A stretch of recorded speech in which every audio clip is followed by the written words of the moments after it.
What's going on, everybody? Welcome to my YouTube channel. My name is Kieran and I help people using a spiritual perspective. Today, I sort of wanted to go over the meaning of life. A really easy conversation to have, right? Well, it's certainly something that we all have thought about, probably at some point. Why we're here. Do we matter? Right? And each of us has a sort of timestamp in our head of what it would mean or what it would take for our lives to have some sort of significance when we think of this as a legacy. And we all have this perspective that, of course, our individual lives matter, especially, right? So that we have some notion, not with great arrogance, but some, that our lives are more important than other people's lives. And I don't think there's necessarily anything wrong with the biological component of trying to survive, right? But we often think of ourselves as the main characters of our lives, even though it's just our own subjective experience. So when it comes to life itself, we have many different ideas. What happens when we die? What is the point of us being here? Did some God purposely put us here? Did it and then just sort of went away for cigarettes? Some sort of lackluster, despondent father who went to the liquor store a long time ago when we were young and just never really came back? Or do we reincarnate to learn some greater soul lesson so that we may eventually reach as a soul some higher plane of existence or some higher realm, some dreamlike state? Or are we an AI created by others? And so that would be the purpose of us being here. It's all just a simulation, man. So apologies for that if you heard the phone vibrating. It's just my Pornhub account letting me know that there's more porn. Just kidding. Please don't take that seriously, you freaks. But there is some element of truth to this whole idea of simulations. Good metaphor anyway, but then of course what happens what happens to the people that created the simulation? If we're all AI, that's not really a good reason to explain our existence, because it also doesn't explain theirs. You know what I mean? So if we're the AI, then what are they? Who created them? So in any case, there's lots of different ideas and opinions and thought processes of what or may not be true for this, meaning of life sort of thing, right? Essentially, there's no way to prove anything empirically, and I certainly have my own opinions and beliefs about something, and it's something that I feel.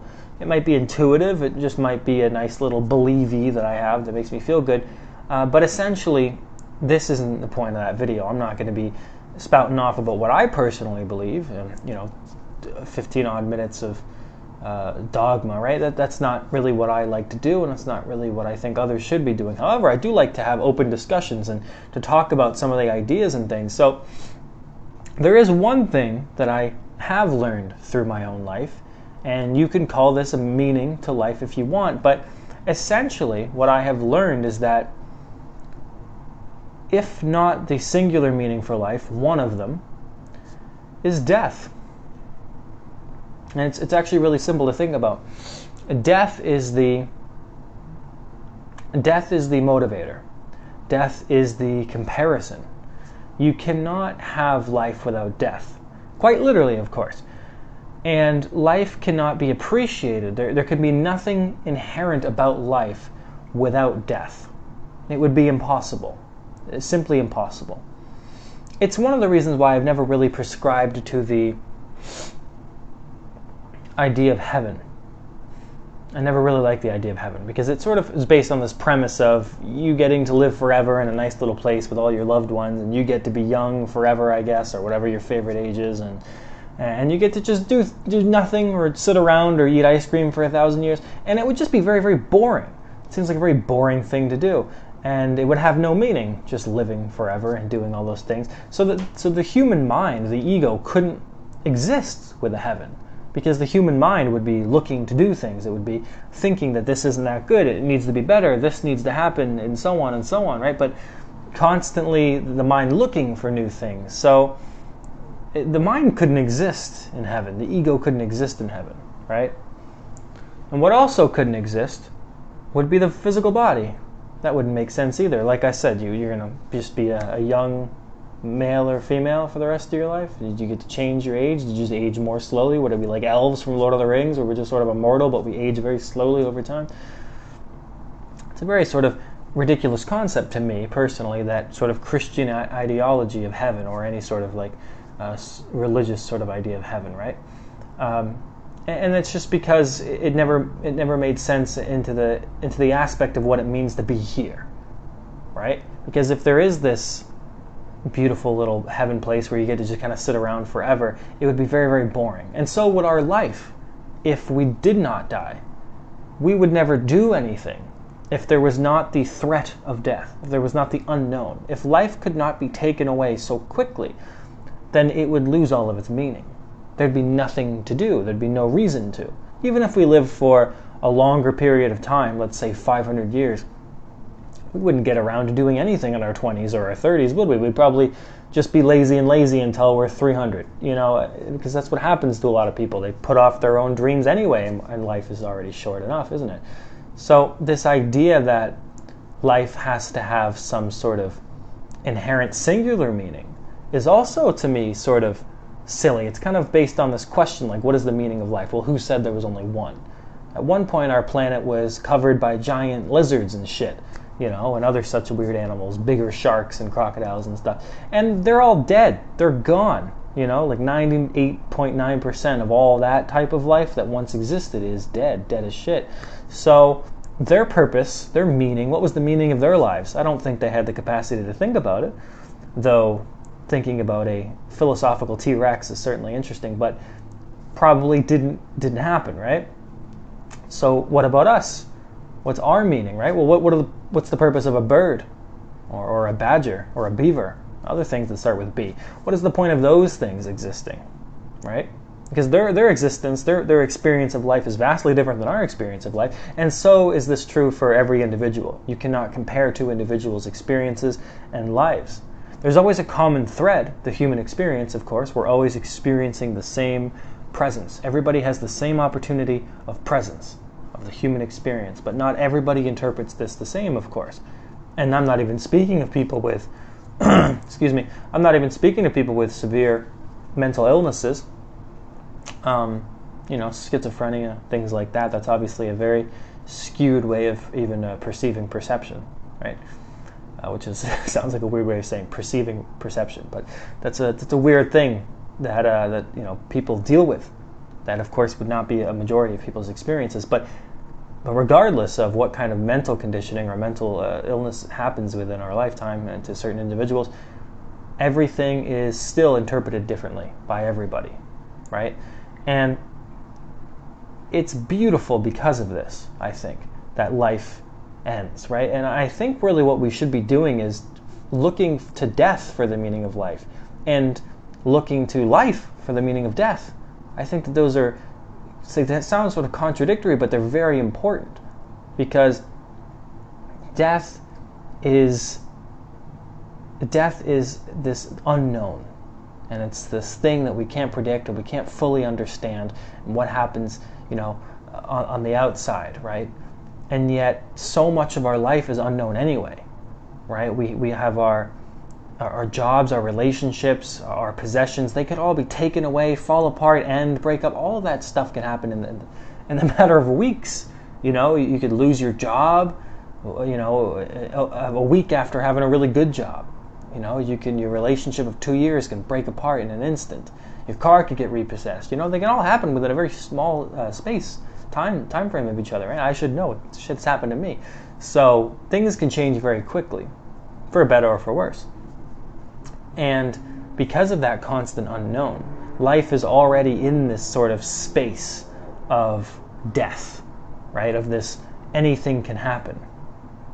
So most things are finite. They can be taken away. Now, there is one aspect of us that can never be taken away, of course, by any religion, philosophy, idea, person, family member, lover, job, anything. That can never be taken away.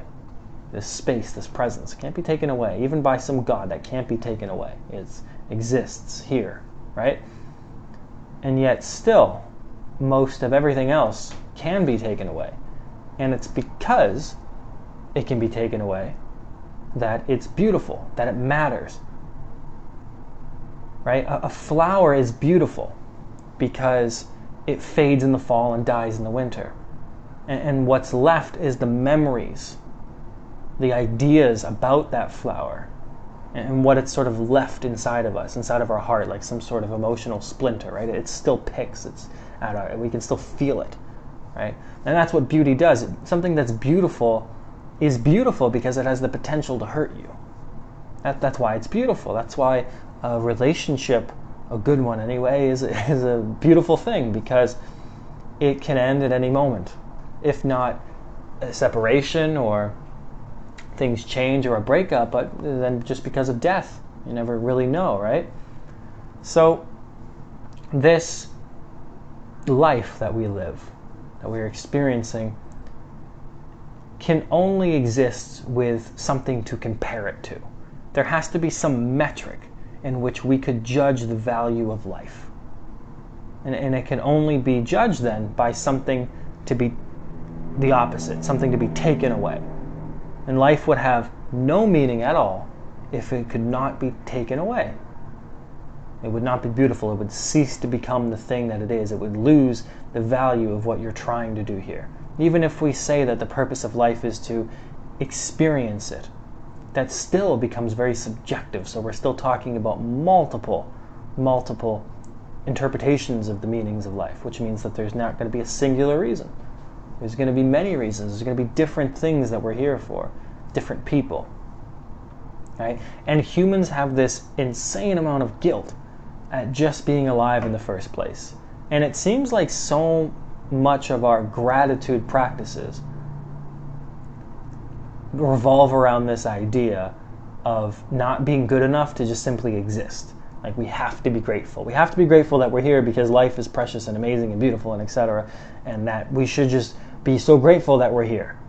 And that should be, that should be the basis of our spirituality. Is just because we're here, we need to thank somebody for it. So we already have this sort of sick way of thinking that is interpreted as, well, we don't really deserve to be here. God, we're so amazing and lucky that we should constantly be in a state of gratitude. And I think gratitude's great. That's awesome. And it definitely has its benefits towards your own mental psyche, right? But a bird and a badger and a bear and a tiger, these things aren't grateful for being here. They're just existing, but they still apparently have the right to be here.